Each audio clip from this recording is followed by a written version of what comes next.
Welcome to the Humanergy Leadership Podcast, where we tackle your toughest leadership challenges and share practical tools to help you lead with impact. Welcome to this episode. I'm your host, David Wheatley, and this is a short one, but it's a call back to actually episode 18 of this podcast when I talked to Scott McFarlane from Honor Credit Union, who was also a American football player and a football coach.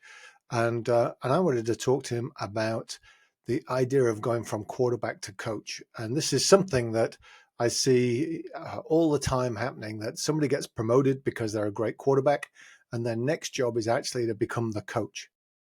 Scott and I talk about it extensively in episode 18, but I just wanted to come back to that because I see it happening more and more, that somebody gets the new job and the temptation is to keep doing parts, if not all, of the last job, because after all, you're the best person at that. And yet the difficulty is staying off the field. So if I'm the coach now and no longer the quarterback, I might still be the best quarterback on the team, but I have to give the space for the new quarterback to start playing, to start learning, and to succeed, and potentially become better than I am. So that requires me to stay off the field, set the parameters. If you Google, if you have a look through any of our episodes for delegation, that will help you set the parameters for what's on the field. Let the quarterback know what's going on. Absolutely give coaching advice, but stay off the field. Leave them to actually do it. Leave them to own it. And so this mantra of stay off the field when I've got a new level of role in an organization is one that a number of my clients have started writing on a Post-it note and sticking next to their screen at wherever their workplace is. So I felt like there's so many of them doing that it was worth having a bit of a reprise to come back and talk about this idea. So it works at any level. Doesn't matter where I'm at. If I just got promoted, I've basically gone from being a quarterback to the coach, and I need to stay off that field.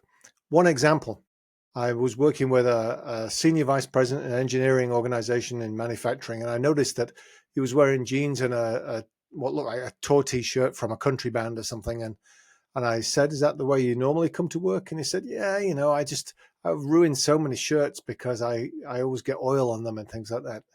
And my challenge to him was, "Why are you putting your hands in a machine?"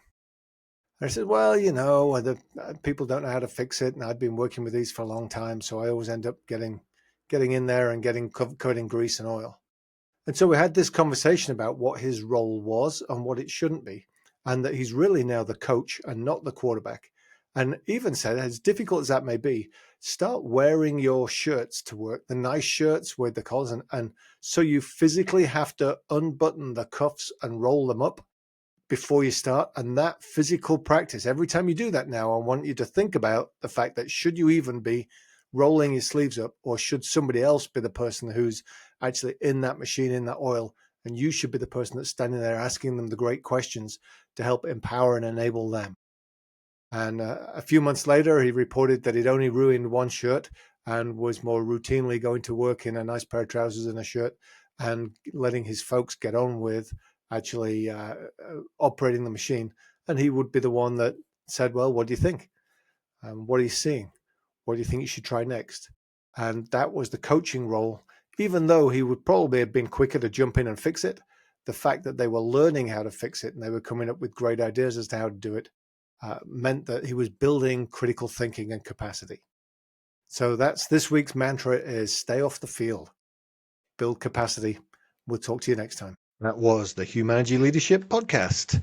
Make sure you like and subscribe and visit humanergy.com for many more resources.